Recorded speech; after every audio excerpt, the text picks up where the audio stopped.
आपको बधाई हो राजन, आपको बधाई हो। आपका यह यज्ञ पूर्ण हो गया है। अब केवल एक ही यज्ञ रह गया है, वो भी निर्विघ्न पूर्ण हो जाए तो इंद्रपद सर्वदा के लिए आपका हो जाएगा। अब तीनों लोक में असुरों का एक छत्र राज्य हो जाएगा। गुरुदेव महाराज की जय हो।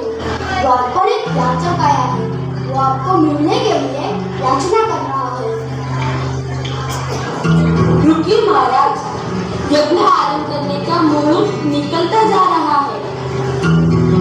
हे महर्षि, जब तक बलि के द्वार पर एक भी याचक बाकी रह जाए तब तक यज्ञ कैसे आरंभ हो सकता है? हमारे राज्य में किसी को भी कुछ मांगने की शेष न है, तभी तो हम यज्ञ करने के अधिकारी होंगे।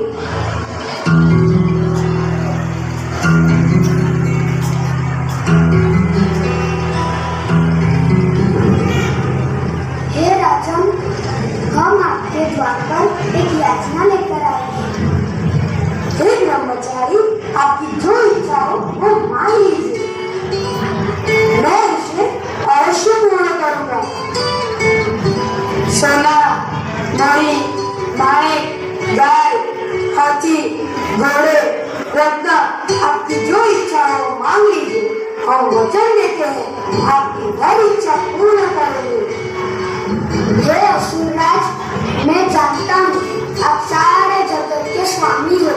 तीनों लोकों में ऐसी कोई वस्तु नहीं जिसे आप न दे सके, लेकिन शास्त्र कहता है एक विद्वान ब्राह्मण को जितने धन की आवश्यकता हो उसे उतना ही दान स्वीकार करना चाहिए। सो हे राजन, मुझे मेरी यज्ञशाला के लिए थोड़ी सी भूमि की आवश्यकता है। सो आप मुझे कृपा करके इतनी भूमि दे कि मैं अपने पैरों से 3 ढक नाप सकूं। 3 ढक भूमि? जी, सिर्फ 3 ढक भूमि। आपके पैरों से नापकर 3 ढक भूमि?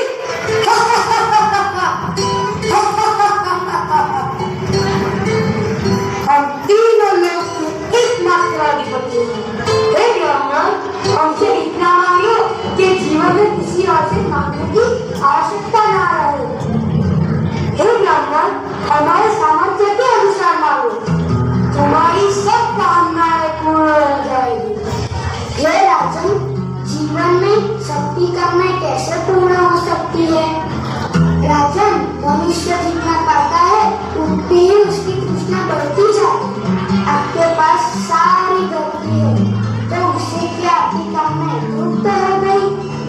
नहीं, अब आपको स्वर्ग के अधिपति बनने का लोभ है। लोभ को जितना बढ़ाओ उतना ही वह बढ़ता जाता है। सो हे राजन, आपकी धार्मिकता का सम्मान करते हुए अपने लिए 3 ढक भूमि मांगता हूँ। अच्छी बात है, आपकी जितनी इच्छा है ले लीजिए। तो मंत्रबद्ध होकर दान का संकल्प कीजिए। रुकिए राजन, रुकिए। ये आप क्या करने जा रहे हो? जिसे आप सामान्य बटुक कुमार समझकर 3 ढक भूमि दान करने जा रहे हैं, वो तो देवों का काम बनाने के लिए अतिथि के रूप में स्वयं अविनाशी भगवान विष्णु है।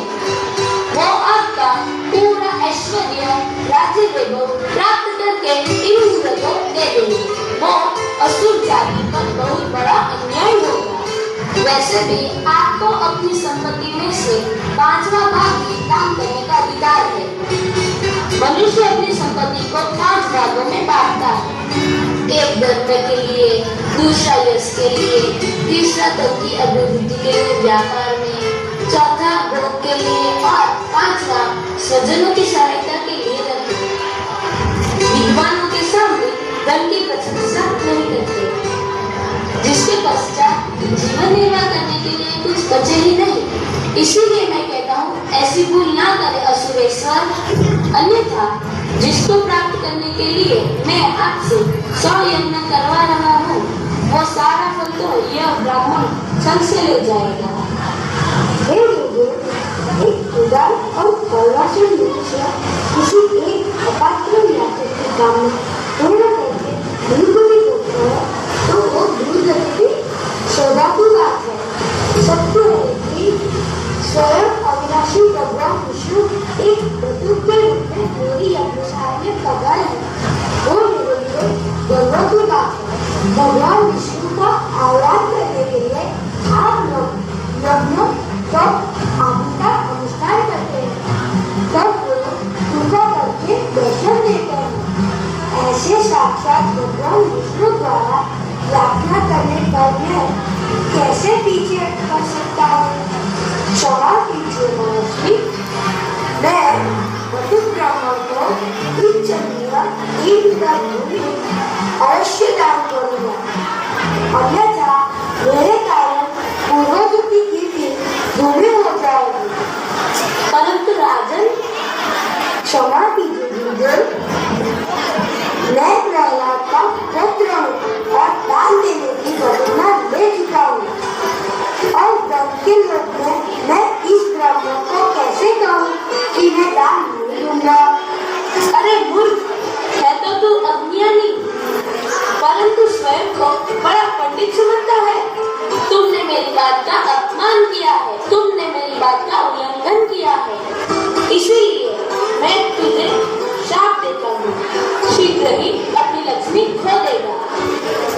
गुरुदेव, मुझे अपना शाप स्वीकार है, परंतु मैं अपने वचन से हिल नहीं सकता।